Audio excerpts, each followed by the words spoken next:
Nós temos conversado com a igreja nas últimas semanas sobre a vida cruciforme, onde nós temos sido desafiados, à luz da Escritura, a pensar as luzes do Evangelho como uma forma de pensar, de agir, de viver a vida no formato do ministério de Cristo, focando na crucificação e o que vem dela para nós. Falamos sobre o discipulado per si no Evangelho de Marcos. E percorrendo entre Lucas e João, falamos também sobre o fato de que ele nos convida à vida de família. Como que em Cristo, nas palavras dele, ao redor da crucificação, nós somos convocados à vida em família. Nós também vimos ali que somos iluminados sobre a vida após a morte, na bênção que ele traz para um malfeitor ali crucificado com ele. Ele fala sobre o dom da vida e o concede. Ele cuida da sua mãe terrena ali, Maria, ao dar a ela o cuidado de João, dos seus amigos, e ao responsabilidade também por ela. Jesus estava ali cuidando de todos aqueles que estavam o condenando, dando perdão também, é uma das palavras de Cristo no evento da crucificação, dizendo: Pai, perdoa-lhes, não sabem o que fazem. Em todas essas falas, por trás dessas palavras, em todas essas sentenças, Jesus está doando alguma coisa no ato da sua morte. Na véspera da sua morte, ele está entregando algo a alguém. Perdão, vida eterna, cuidado, responsabilidade, missão. Mas chegou um momento agora em que ele volta a atenção para si. E ele olha para a sua necessidade. Nós estamos percorrendo, portanto, as falas de Cristo na crucificação. Eu quero convidar você para isso, ao Evangelho de João. Evangelho de João, capítulo 19. Nós vamos ver mais uma fala de Jesus naquele momento, quando ele volta a atenção agora para a sua necessidade. João 19,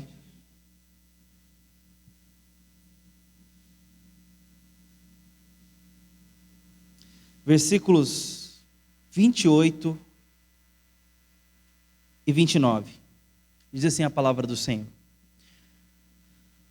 Depois, vendo Jesus que tudo já estava consumado para se cumprir a Escritura, disse: tenho sede.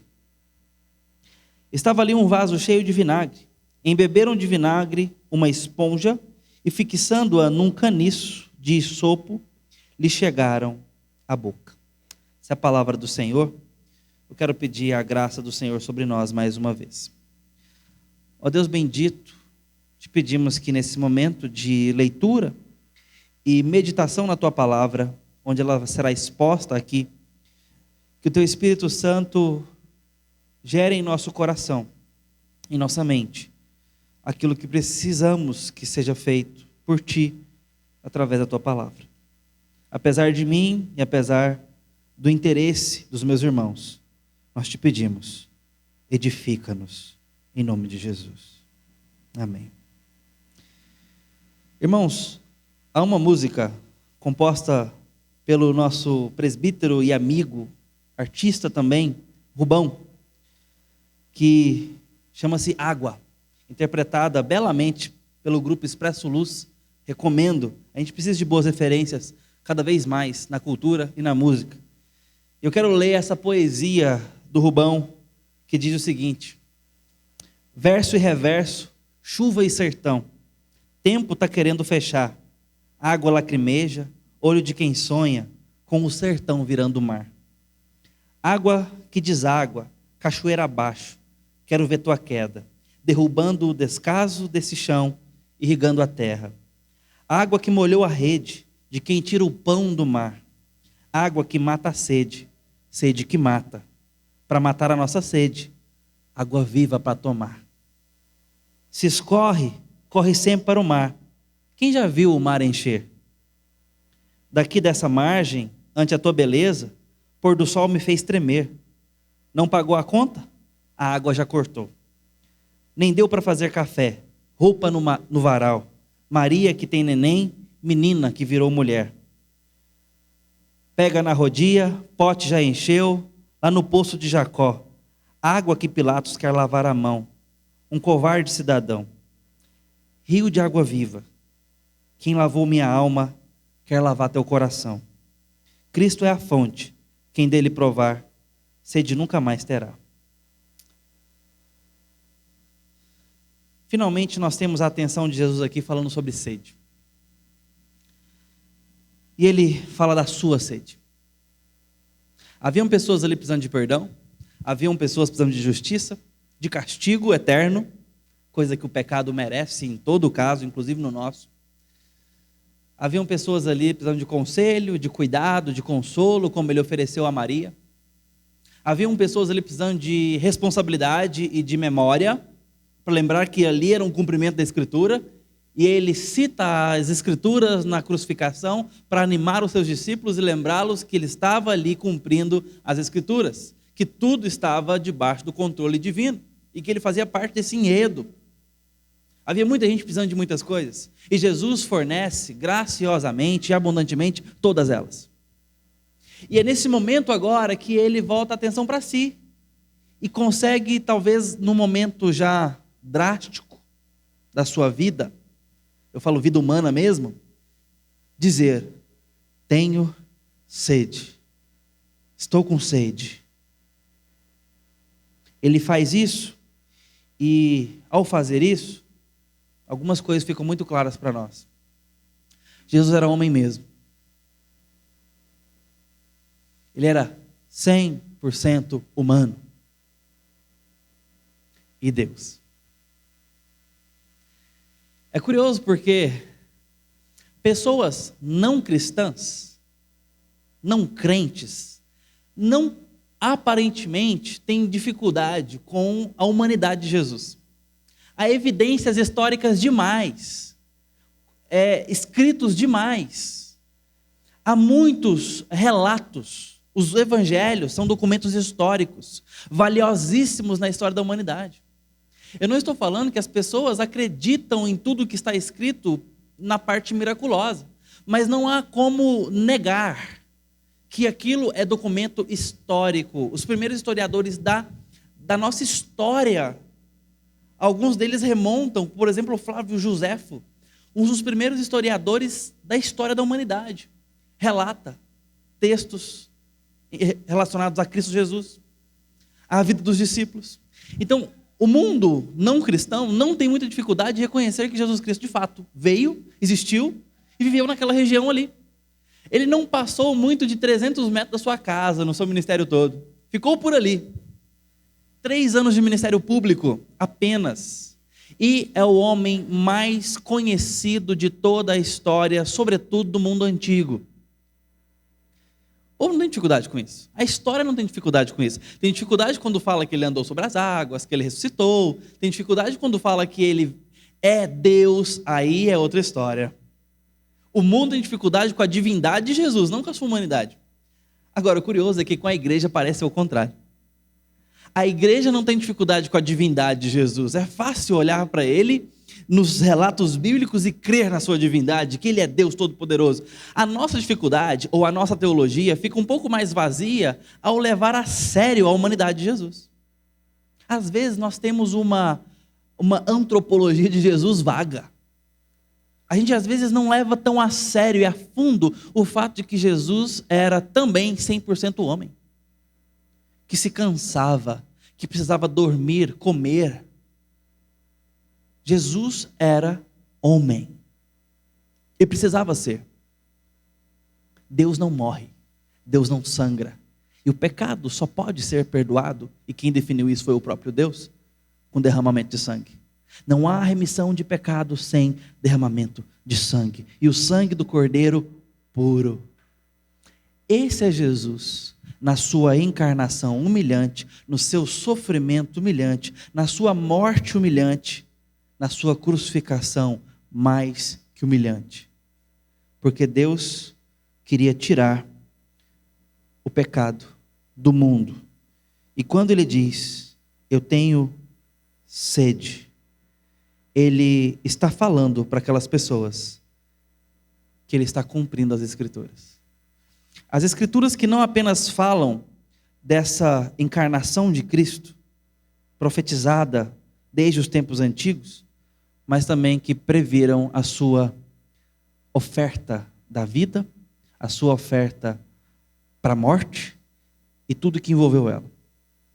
A sede de Jesus aqui mostra exatamente esse lado humano da sua encarnação, pelo fato da desidratação. Nós temos alguns médicos aqui que poderiam facilmente comprovar para nós e nos explicar melhor isso, mas eu vou apenas dizer aqui de passagem que a perda sanguínea causa sede em nós. Muita coisa causa sede em nós por desidratação, temperatura que se eleva, atividade, o suor excessivo, várias coisas causam sede em nós. Mas a perda de sangue por uma hemorragia, por um sangramento, causa sede em nós. Talvez nós estejamos lidando aqui com um estágio já avançado da crucificação, que envolve perfurações no seu corpo. Não apenas na crucificação, mas Jesus certamente já vinha sendo flagelado antes da crucificação. A Bíblia não nos relata muitos detalhes do que aconteceu com ele antes, mas a gente sabe que o tratamento dos soldados romanos para com Jesus foi um tratamento violento. E ele, ao chegar na cruz, a gente tem mais detalhes. Aí a gente vê que as coisas realmente começaram a ficar bem graves no ponto de vista do dano físico, da lesão física. Ele é perfurado em algumas partes do corpo e amarrado na crucificação. E a crucificação, per si, independente se fosse de Jesus ou de qualquer outra pessoa, ela é uma morte lenta por desidratação no final das contas. Com as perfurações, com o corpo arqueado e amarrado, a pessoa vai ali sendo drenada. A vida dela vai escorrendo, pouco a pouco. Não é uma morte rápida. Não é uma sentença de morte rápida. É uma sentença de morte lenta e vergonhosa. Isso é a crucificação. É por isso que o antigo escritor romano disse que a crucificação não é digna para os romanos. Um romano jamais deveria ser crucificado. Porque esse método de justiça é tão indigno e baixo que eles não queriam que nem os seus criminosos fossem para a crucificação. Jesus está ali humilhantemente sendo drenado, tendo a sua vida escorrendo, e a sua sede mostra isso. Prova que ali estava um homem morrendo. Deus, mas homem. E como homem, morrendo. Jesus estava morrendo. Essa era uma sede humana. Ele era gente como a gente, no final das contas. E por que isso é importante? Porque nós precisamos de derramamento de sangue para o nosso perdão.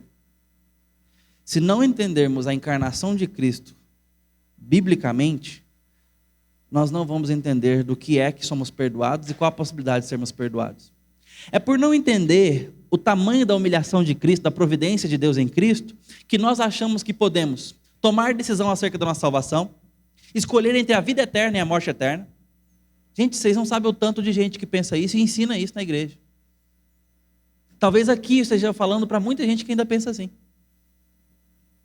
Que acha que está na sua mão o deixar a morte para a vida. Que tem essa capacidade. Que está na sua mão a força da escolha, a força da decisão, que depende do seu esforço, da sua performance, da sua santidade para alcançar a vida eterna. Se dependesse da santidade de alguém, da performance de alguém, aquele homem que foi salvo no último segundo de vida, jamais teria a vida eterna. Não parece ser uma tremenda injustiça? Irmãos, como eu já escutei isso? Pastor, como assim pode salvar o cara de última hora? E a gente que vive correndo? E a gente que vive aí lutando para ser salvo? Esse é o ponto. Não tem luta. Não tem luta para ser salvo. Não existe tal coisa na Escritura. Os céus não são tomados por força. São tomados por graça. Recebidos de presente. Como aquele homem. Viu a vida toda. Creu no último segundo. E foi morar com Jesus Cristo. Injusto, não? Não. Porque o preço da salvação é no sangue de Cristo. Se Ele pagou, está dentro. Aquele que é coberto por esse sangue. Mas como é que eu sou coberto por esse sangue? É pela fé. Regularmente pela fé. Por que eu estou falando regularmente? Porque tem pessoas que vão ser cobertas por esse sangue, que não vão ter oportunidade de crer. Tem pessoas que vão ter a sede saciada antes mesmo de experimentarem a sede. A sede da vida. Por exemplo, um bebê que foi abortado. Um bebê que morreu com um aborto natural ou com um aborto assassino. Não sei. Um bebê que não teve a chance de crer, de escolher. Não nasceu condenado, não estava sendo gerado em pecado? Sim, estava. Porque a nossa condenação não é pelo fato de que temos um currículo bom ou mau. A nossa condenação vem de Adão. Porque em Adão, a raça humana foi amaldiçoada. E agora nasce pecadora nesse mundo, morta, carente de perdão, carente de graça, carente de salvação, carente de que a Bíblia seja revelada a nós, carente de que tudo isso seja iluminado, carente de que nós sejamos chamados da morte para a vida. Como Paulo fala no capítulo 2 aos Efésios, ele vos deu vida estando vós mortos em seus delitos e pecados. A gente está morto até que a vida chegue. Ninguém pode vir a mim se o Pai que me deu não o trouxer. João, capítulo 6. Nós estamos mortos e cegos para Deus, e a Bíblia usa a palavra inimizade. E no ventre, e a criancinha morta, carente de Deus. Lembra quando Paulo explica isso na carta dele aos Romanos, capítulo 9, 10 e 11. Naquele contexto, ele inclusive usa a barriga, o ventre, para falar sobre a nossa precariedade desde da geração, a nossa carência de Deus desde o ventre. Ele cita o caso de Esaú e Jacó, para dizer, não foi a performance deles que fez com que Deus salvasse um e não salvasse o outro. Foi a graça de Deus em salvar Jacó. Isso fez com que Jacó fosse a semente bendita. E esse menino nasce, a gente sabe quanto ele é problemático. Mentiroso, fingido, covarde. São alguns dos exemplos que a gente tem na vida de Jacó. Mas era por quem Deus ia fazer um povo. Ia redimir um povo. E dele vem a tribo. As tribos do povo dele. É dele que vem o reinado de Davi. É dele que vem a linhagem de Jesus, inclusive, para mostrar a prevalecência da graça, não de quem corre. O que esse texto está nos ensinando? É que a morte de um Jesus humano é porque nós precisamos de salvação. E eu falei que a fé era o modo regular. Porque se o bebê não tem condição de ter fé, é porque a fé não é o pré-requisito necessário para a salvação. É o pré-requisito regular de uma vida normal. Mas em casos excepcionais, falta de cognição, bebê na barriga do ventre que não teve condição de viver, a regeneração é o pré-requisito geral para toda a fé. E a regeneração é aquele ato do Espírito Santo de entrar no nosso coração e nos fazer nascer de novo. Isso é a conversão. Ele nos faz nascer de novo, da morte para a vida. Nós agora somos novas criaturas, renascidas para Deus. Isto é imprescindível para a salvação. Ninguém vai chegar ao céu sem regeneração. E Deus pode concedê-la em Cristo, porque Cristo morreu na cruz a quem Ele quiser, gratuitamente no amado. E eu sei o quanto isso pode parecer novidade para muitos irmãos. Mas a Escritura não tem meias palavras para explicar a grande glória da graça de Deus. Efésios capítulo 1 diz que tudo isso foi feito e planejado a nosso favor para louvor da gloriosa graça de Deus. A graça merece glória, graça dele. Porque é através dela que ele ama, redime, cura, traz uma nação para si. É com base nisso que ele fala lá no profeta Isaías: trazei meus filhos de longe e minhas filhas às extremidades da terra, os que formei e fiz para minha própria glória. Tem filhos e filhas espalhadas pelo mundo todo e Deus chama a igreja a buscar essas pessoas. Então, quando nós vamos em missão e pregamos sobre esse Deus, nós estamos chamando as pessoas a esta fé. Estamos chamando as pessoas a esta percepção. E é mediante a pregação, Agora o modo regular. O Espírito Santo age e essa pessoa vem. Ou não. Lembra no caso de Lídia, em Atos? Paulo está pregando o Evangelho, e enquanto ele está pregando o Evangelho, o Espírito Santo lhe abriu o coração para crer. Obra do Espírito Santo mediante a pregação da palavra. A fé vem pelo ouvir, e o ouvir a palavra de Deus. Mediante a exposição da palavra, a pregação e o anúncio do Evangelho, a fé brota. Efésios ainda, Paulo explica sobre esse dom da fé, um presente. Ele diz que é dom de Deus, não por obras para que ninguém se glorie. O quê? A fé mediante a graça. Até a fé para crer. A gente vem de uma cultura de apelos, lembra disso? Quem quer aceitar Jesus hoje, levanta a mão. Não tem nada de errado nisso. Mas, a gente, talvez por esse background, por esse pano de fundo de história nossa, a gente pode ser levado a pensar que esse ato de responder à pregação aqui, eu quero, pode fazer a gente pensar que está a qualquer momento no meu bolso essa fé e eu posso usá-la ou não. Eu posso perder de vista que eu só posso crer aceitando o apelo ou simplesmente crendo no meu quarto, lendo a Escritura um dia, da morte para a vida. Eu posso perder de vista que isso só pode acontecer se o Espírito Santo me regenerar lá dentro. Antes disso eu sou morto espiritualmente, precisando de Jesus fazer uma cirurgia lá dentro. Deuteronômio capítulo 30 diz o seguinte: o Senhor teu Deus, falando uma promessa de conversão, circuncidará o teu coração para amares o Senhor e para que vivas.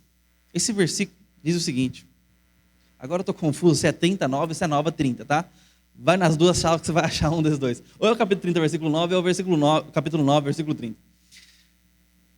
O Senhor teu Deus vai fazer uma cirurgia lá no homem interior, um lugar inacessível.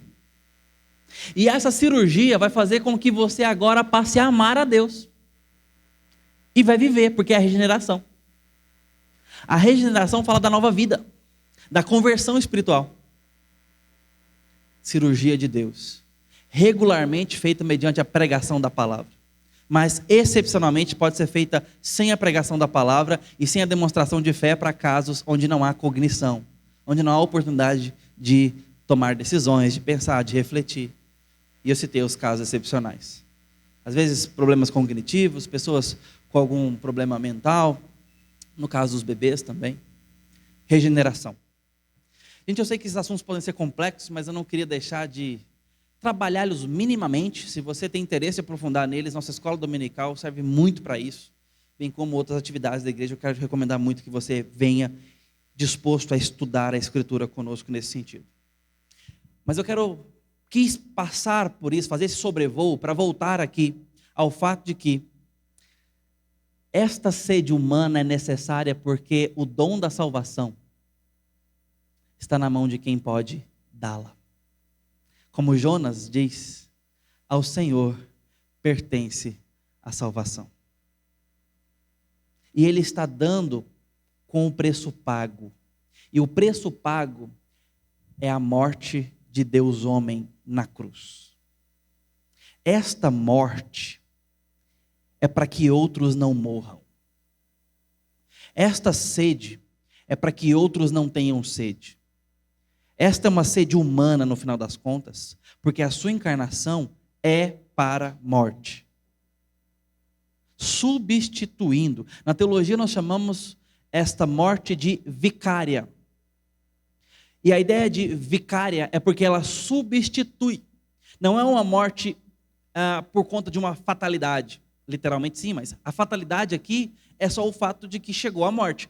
Mas ela não é ocasional, ela não é acidental, ela não é em decorrência histórica apenas. Ela é cumprimento das Escrituras e da profecia de Deus em substituir o seu povo amado por Cristo. Cristo é entregue para que o povo seja resgatado. Cristo é morto para que o povo seja poupado. Cristo é amaldiçoado na cruz para que nós sejamos abençoados na cruz. É o fator de substituição. Ler que Cristo disse na cruz que estava com sede é lembrar a nós agora que Ele assumiu a nossa humanidade na cruz.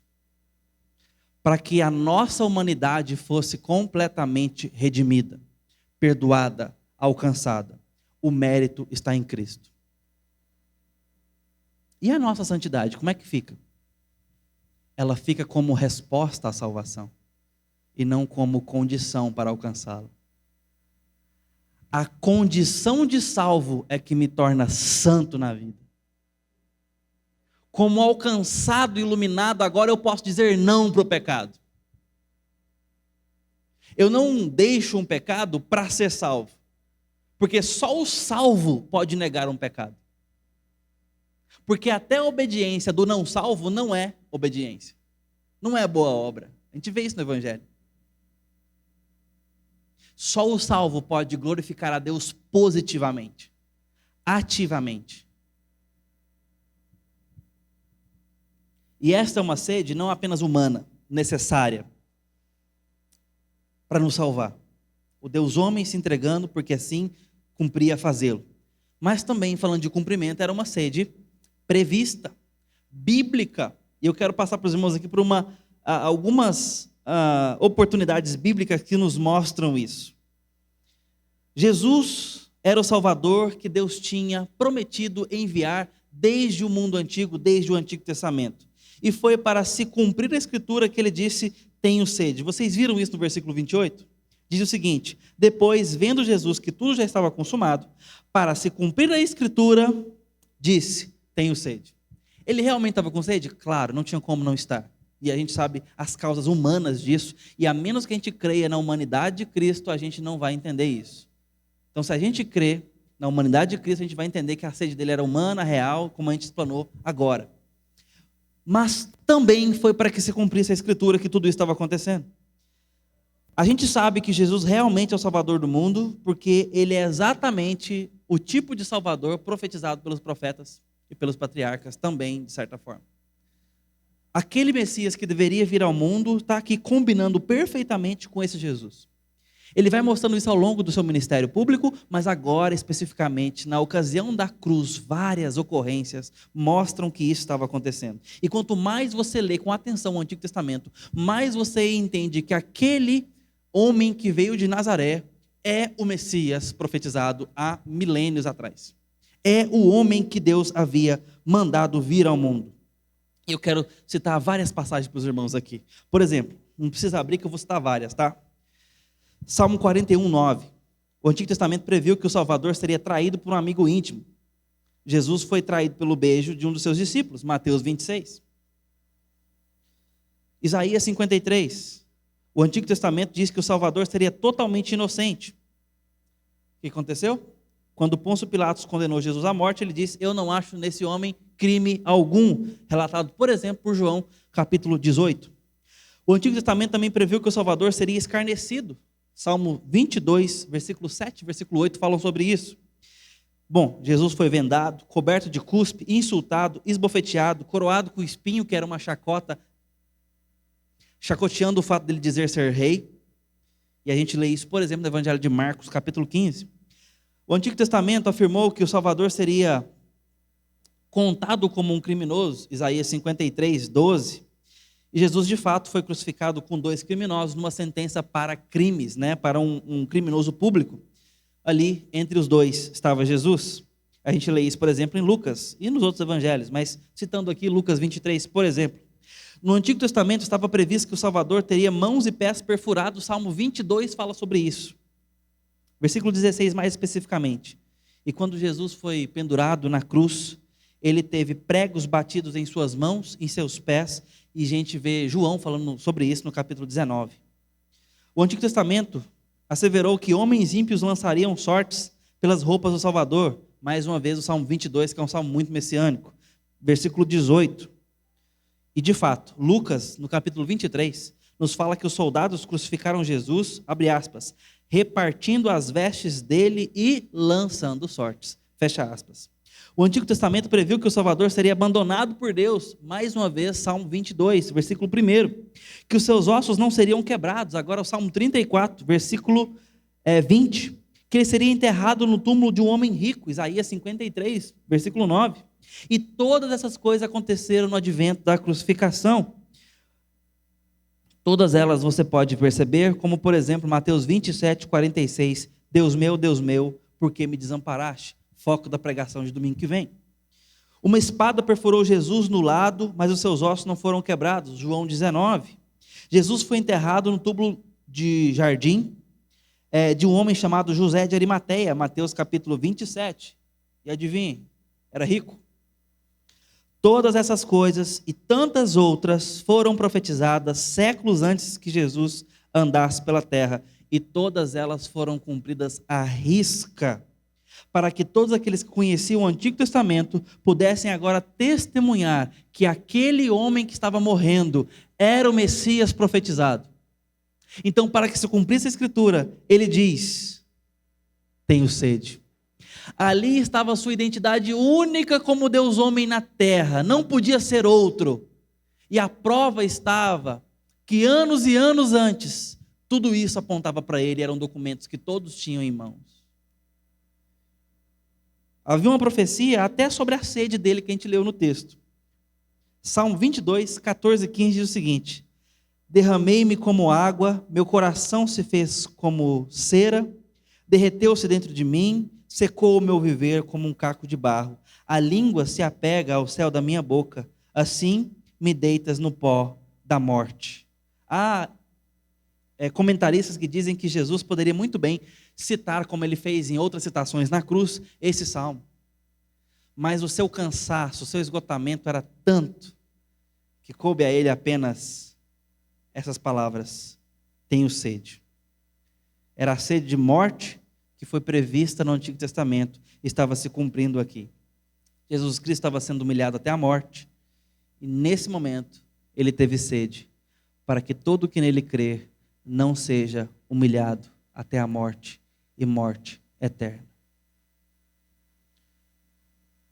Havia uma profecia sobre a bebida que ele tomou, versículo 29. Versículo 29 diz que ele pediu por bebida, falou que estava com sede, e deram vinagre para ele. Lá no Salmo 69, Davi falou sobre como o servo do Senhor foi desprezado. Então ele escreveu, abre aspas, na minha sede me deram a beber vinagre. Versículo 21 do Salmo 69. E aqui Jesus bebe vinho barato, que vinagra, e ele cumpre até nisso as Escrituras. E é curioso ver que Jesus tinha o interesse de cumprir a Escritura, e para que se cumprisse a Escritura, declarou a sua sede e manifestou ela. Mas se você prestar atenção em todas essas outras comprovações do Antigo Testamento, Jesus não fez por onde. Não foi Jesus que se escarneceu, não foi Jesus que se traiu, não foi Jesus que declarou que ele era inocente ali perante as pessoas, não foi Jesus que pediu vinagre, não foi Jesus que pediu para ser perfurado. Todas essas coisas aconteceram ao redor dele. Mas ele quis dizer que estava com sede. E ele compreendia a si próprio, como esse que estava cumprindo as Escrituras, em todos esses detalhes. Ele se entendia como um Salvador e queria deixar isso muito claro a todos que estavam ali. Ao declarar a sua sede, Jesus estava declarando que os seus sofrimentos se equiparavam aos sofrimentos que cabe ao mundo, se não for saciado, se não for socorrido. Tem um filme chamado Império do Sol, filme conhecido, em que no mundo pós-Segunda Guerra Mundial, na China, tem um filho de uma família inglesa que ele é separado dos pais. E tem uma cena muito forte com essa criança, onde ela volta para casa e até a água da piscina tinha secado. E ele chega dentro de casa e encontra vários potes de comida, latas de comida enlatada vazias. E ele começa a lamber cada uma dessas latas em busca de um pouquinho de água, de um pouquinho de líquido para matar a sua sede. É uma cena forte, retratando a parte da realidade que o mundo de guerra, o mundo em guerra vive, mas é uma boa ilustração para a gente entender o quão grave é a circunstância do mundo sem Deus. E a gente não precisa imaginar muito, Porque você foi levado pela Escritura a pensar sobre a realidade espiritual das pessoas sem Cristo no mundo.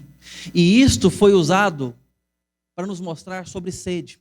E a sede foi usada para nos mostrar sobre a condenação eterna. Você lembra o caso do jovem rico que foi para o inferno? Esse é um exemplo ilustrativo do que acontece aqui. Diz o texto que essa sede é possível para muita gente por toda a eternidade. A história, lá em Lucas 16, versículos 19 a 31, esse homem estava tão atormentado com a sede no inferno, que ele disse que venderia a sua própria alma para que alguém molhasse a ponta do dedo e colocasse na sua língua. Esta é uma ilustração de uma realidade. Se talvez isso não fosse real, literal, o que está por trás é. E o que está por trás? A situação sedenta e desesperadamente sedenta daqueles que não têm a água viva para matar a sua sede. Daqueles que não têm em Jesus sua satisfação. A realidade espiritual por trás dessa ilustração é uma realidade de um mundo sedento e nós fazemos parte dele. Todos nós nascemos sedentos. Como o autor Lewis fala sobre um buraco do tamanho de Deus, que só pode ser saciado com algo do tamanho de Deus. E é por isso que a gente busca nas coisas do mundo. Achamos que coisas materiais matarão nossa sede, por isso compramos, acumulamos. Achamos que a sexualidade resolverá nossa sede, por isso andamos de forma luxuriosa, por isso desejamos indecentemente, por isso nos alimentamos tanto da sensualidade. Pensamos que o sucesso vai matar nossa sede, por isso buscamos, trabalhamos, queremos mais fama, mais reconhecimento, pisamos as pessoas, passamos por cima, tratamos gente como coisas e coisas como deuses, e descobrimos que nada nesse mundo é capaz de apagar a sede do deserto, que é a vida sem Deus. Água que não seja viva não mata a sede do deserto, que é o coração humano sem Deus. Água viva é o que nós precisamos. Permanecemos com sede, por mais que alcancemos tudo. E é por isso que o exemplo ilustrativo do inferno sedento é de um jovem que teve tudo. E não é apenas o único exemplo que nos mostra isso. Há uma ilustração sobre outro jovem rico, que possuía muitos bens. E os seus bens eram amados demais. E Jesus mostra ali que o problema não estava em ter as coisas, mas em amar as coisas, achando que elas nos dão um fundamento para viver. E quando Jesus disse, vai e vende elas e doa aos pobres, esse homem muito se entristeceu porque era dono de muitos bens. Vejam como esses dois exemplos nos mostram que as coisas do mundo e o poder que o dinheiro pode nos dar, que as posses, que a capacidade pode nos dar, não suprem a nossa sede. Não é sobre isso a vida. Não é sobre isso que precisamos. Há uma sede grave em nós. E somente em Cristo nós podemos alcançá-la. O comentarista e pregador Matthew Henry, puritano, ele diz o seguinte: na lamentação do homem rico que implorou por uma gota de água para refrescar a sua língua, os tormentos do inferno são representados por uma sede violenta. Todos nós seríamos condenados a essa sede se Cristo não tivesse sofrido na cruz. A única possibilidade dessa sede acabar na vida de alguém é a morte de Cristo saciá-lo. A única possibilidade de não estarmos condenados eternamente a uma sede irreversível e tão desesperadora está naquele homem crucificado, naquele madeiro. A sede dele é para que algumas pessoas não tenham sede. A sede dele é para que todo aquele que nele crer não pereça desta sede. Jesus Cristo sentiu sede para que você não tenha sede. E a Bíblia usa a sede para ilustrar como nós precisamos. E essa sede pode ser saciada se formos a Ele. E a única possibilidade de irmos a Ele é se o Espírito Santo te levar. E se o Espírito Santo te levar, deixa eu dizer uma coisa, palavras do Evangelho, no próprio Jesus. Se alguém tem sede, venha a mim e beba. Quem crer em mim, como diz a Escritura, do seu interior fluirão rios de água viva. João 7, 37 a 39. Quem tem sede, qualquer pessoa, pode ser um criminoso condenado à cadeira elétrica. Um criminoso condenado à cruz. No seu último suspiro de vida. Qualquer pessoa. Aquele que for a Cristo, de maneira alguma Ele o lançará fora. Não tem ninguém querendo Cristo e sendo rejeitado. Isso não existe. Quem tem sede, venha a mim e beba. Porque quem crer em mim, conforme a Escritura,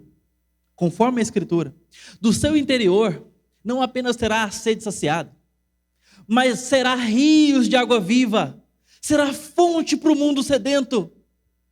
Deus não apenas converte pessoas, regenera, trata, salva, mas as envia como fonte de água viva para outras.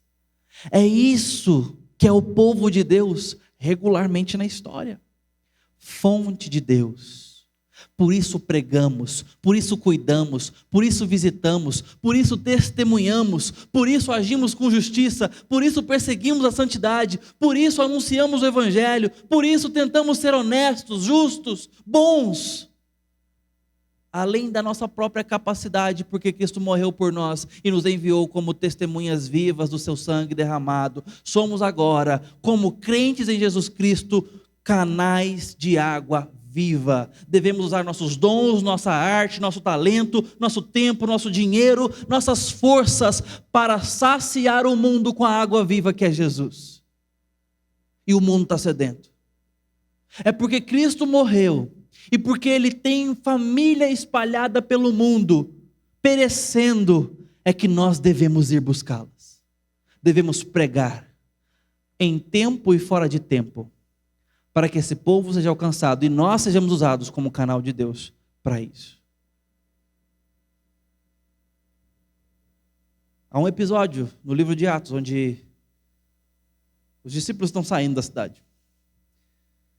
E o Espírito Santo os impede, dizendo: ainda não, volta que eu ainda tenho um povo aí para ser alcançado. E os manda de volta. Gente, não vai faltar nenhum. Não vai. O diabo nunca vai poder falar o seguinte: eu consegui alguns. No plano da glória de Deus, nunca. Deus vai dizer: estão todos aqui. Todo o meu povo está aqui. Apocalipse fala sobre isso. A igreja está completa, não falta nenhum dedo. O corpo de Cristo está perfeito em Apocalipse. Perfeitamente reunido, não vai faltar ninguém. Então por que nós vamos dar testemunho e pregar? Porque foi assim que Deus disse que faria no mundo. Através da igreja. A igreja seria alcançada. Como virar as costas para esse privilégio? De pregar e dar testemunho, para que filhos e filhas de Deus sejam resgatados e alcançados. Para que sede do mundo seja aplacada. E Deus glorificado na demonstração da sua graça. Como não? Como virar as costas para isso? E por isso pregamos. Por isso damos testemunho. É isso que Horatius Bonar quis dizer quando disse: eu ouvi a voz de Jesus dizer: eis que dou livremente água viva, ó sedento, abaixe-se e beba e viva. Eu fui a Jesus e bebi desse fluxo que dá vida. Minha sede foi saciada, minha alma reavivada, e agora eu vivo nele. O mar da água viva. A pergunta que fica para você hoje é, em primeiro lugar, você entende a sua sede? E onde você tem buscado saciá-la? Tem bebido e continua com sede? Talvez você esteja bebendo água salgada. É água, por que não beber? É para matar a sede, como não beber? A água é para isso. Mas a água salgada é enganosa e basta um pouco de tempo e a nossa sede é amplificada, tornando-se enganosa. É possível de morrer de sede no mar, se não bebermos água viva, água que dá vida. Jesus está aqui nos dizendo que o mundo pode nos iludir, oferecendo água que não mata a sede, e nós estamos bebendo. Tal como a semente caiu no meio aos espinhos. E perceba a interpretação do próprio Jesus, do que seriam os espinhos. Os espinhos, eles ainda dão ventilação, eles ainda permitem que a luz passe, eles ainda permitem alguma movimentação da planta. Jesus traduz os espinhos da seguinte forma, eu quero que você preste bastante atenção nisso, nesse contexto todo, para a gente encerrar a nossa meditação dessa noite. Os cuidados do mundo e as fascinações das riquezas a fizeram sufocar. Esses são os concorrentes da semente da palavra de Deus na vida de muitos. Onde você tem saciado a sua sede? Eu queria muito que você entendesse nessa ocasião que a sede do mundo é grave e é para a morte eterna. E que para saciá-la, nós precisamos de um Deus morrendo por nós. Porque o homem não pode pagar o preço da salvação. Só Deus pode. E Ele pagou na cruz. Se rejeitarmos Jesus Cristo, não há onde buscar crédito. Não tem outra alternativa. Não são todos os caminhos que levam a Deus. Existe apenas um caminho que leva para Deus. E ele é tão específico assim. Se você ignorar Jesus Cristo, não tem esperança para você. A esperança está nele. Na morte dele na cruz. E a sua sede mostra que ele fez tudo o que era necessário para que tenhamos vida. Isso deve gerar em nós interesse. Isso deve gerar em nós adoração a Jesus Cristo. Isso deve provocar em nós, para aqueles que já foram saciados, para aqueles que já creram em Jesus Cristo, piedade e devoção. Aprofundamento em Cristo Jesus. Porque você está sendo lembrado de que Ele morreu por você, para que você viva e seja canal de água viva. E aí eu termino aqui, cobrando a sua consciência, a que você se arrependa e creia em Jesus Cristo. E é você que já fez isso, para que você avalie a sua história, para saber se você tem sido canal de água para quem tem sede. Porque Jesus morreu para isso. Não perca essa oportunidade, esse privilégio de matar a sede de outros, porque a água que mata a sede está em você. Não guarde ela. Vamos orar.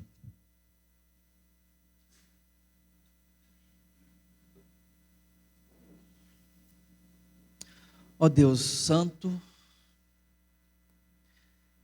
e provedor, pedimos a Tua graça sobre nossas mentes e coração.